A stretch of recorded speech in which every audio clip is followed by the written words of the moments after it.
Hello everybody. I'm sure you've heard the phrase, cash is king. And when running a business, it absolutely is. If you don't have cash, you don't have much of anything. Let's think about it. Even if you have $1 million revenue coming into your company, but you don't have the time to collect it before your rent is due, before your utilities are due, or any other bills, and you get kicked out and your business is over, then that $1 million revenue didn't mean anything to you. As a manager, cash probably is or should be always on your mind. You're always asking yourself, how much cash do I have to spend? How fast is my cash coming in? And how much of a flow is coming into my company right now? Those are all valid questions and very important in your everyday business decisions and transactions. So what we want to look at now is a diagram on cash inflows and outflows. What are those things causing cash to come into your company, and what are those things causing cash to leave your company? What we're looking at now is a very high-level business cash flow cycle, the points where cash is leaving the company and coming into the company, and those transactions all cycling around cash flow. Just even first glance of this will show you that cash leaves your company more often than it comes in. And as any owner, manager, business employee, you want to understand how often and how frequently that cash is leaving and at what levels compared to how much it's coming in. So real quick, we'll look around this cycle, see what's going on. At the top there, the first thing that happens is you receive an order or you have a product you need to make. You have to initially purchase inventory for that. Even more so during the startup of companies, you need to purchase your assets, your equipment, all the things you need to produce that product and or deliver that service. So lots of cash going out at the beginning of this cycle, especially if you're a new company or starting early. So then next you'll fill the orders, and that may require additional labor, additional overhead costs, delivery costs, all on you, the business owner, to most likely provide before any cash has come into your company. So again, lots more cash leaving. And then after that, you'll send your invoices to your customer. Still, you haven't received a dime for all of your work, anything you've done. All of this has been cash outflow, cash leaving.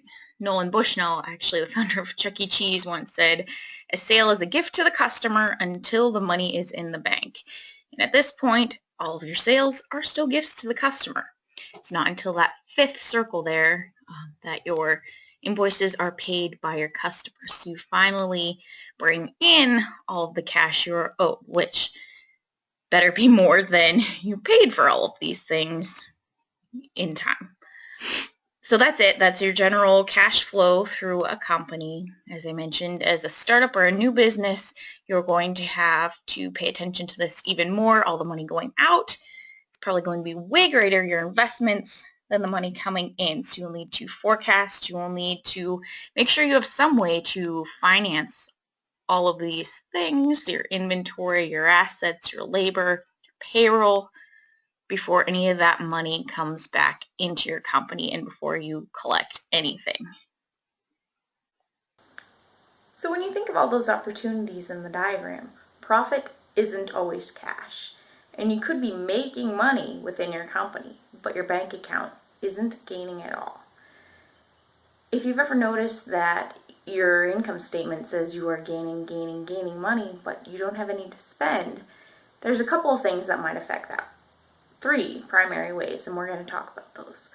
They are 1, operating activities, 2, investing activities, and 3, financing activities.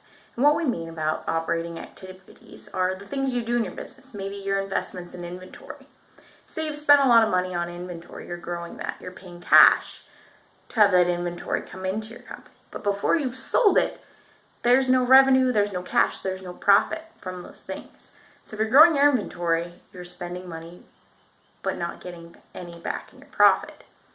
If you're investing, you're purchasing new assets, you're getting these great big things that are going to help you in the long run, like a new office or your new machine to produce your product, whatever it is. Again, you're spending money that over the long term will be a great benefit, a great asset to you, but in the immediate future, there's no extra cash in your pocket. And the third way, those financing activities, if you're issuing stock or paying off your long-term debt, you're spending money to do that in the situation of paying off your debt or your loans. But again, you don't have that cash in your pocket again. So operating, investing, and financing activities will all take away from the cash that you have earned, your revenue, but they won't grow your bank account, won't grow that dollar you have to spend. So there's a couple of ways we want to look at to manage your cash as well as you can. The first is simply to understand and know that cash and profit aren't the same thing. So if you're growing your profit, you're not necessarily growing the cash you have to spend. You need to know and track those differences. There's a cash flow statement out there that your accountant or the accounting department could provide for you, or if you want. Or you can simply just be writing that down on a spreadsheet and copying those things down so you know the difference. But that's vital. That's very important to know that there is a difference and be tracking it. The second, if you know your profitability on all of your products, that's going to help you know how much you're making actually in your pocket as cash beyond the sale of the product itself, because you sell something for $10, but that isn't all going back in your pocket, in your bank account. You also want to stretch cash whenever you can. So delay paying your invoices. If they're not due today, don't pay them today. Don't pay them until they're due. That keeps a little extra cash in your pocket to maybe collect something else in the meantime before they all are due, so you can invest what you have in the future of your company. And next, maybe this should have been higher on the list, but forecast. Forecast your spending as far out as you can. I mean, ideally you're going to get a month or two, but really know what you need to spend and when you need to spend it so you can be sure you have that cash available. And finally, we want to decrease collection time on all that money people owe to us. It'd be great, and a lot of service companies already have this happen where you get cash collected right over the counter. If that's not the case, you want to make sure you have quick, accurate, timely invoicing so you can collect what you are owed very easily as soon as you can. You also want to have an easy way for your customers to pay you that's not cumbersome, that they're not trying to click through a whole bunch of things online or searching for your mailing address. You want to just make that as simple as you can so they can pay you and it's not pushed off to the side. And let's face it, we all have those customers that don't pay on time.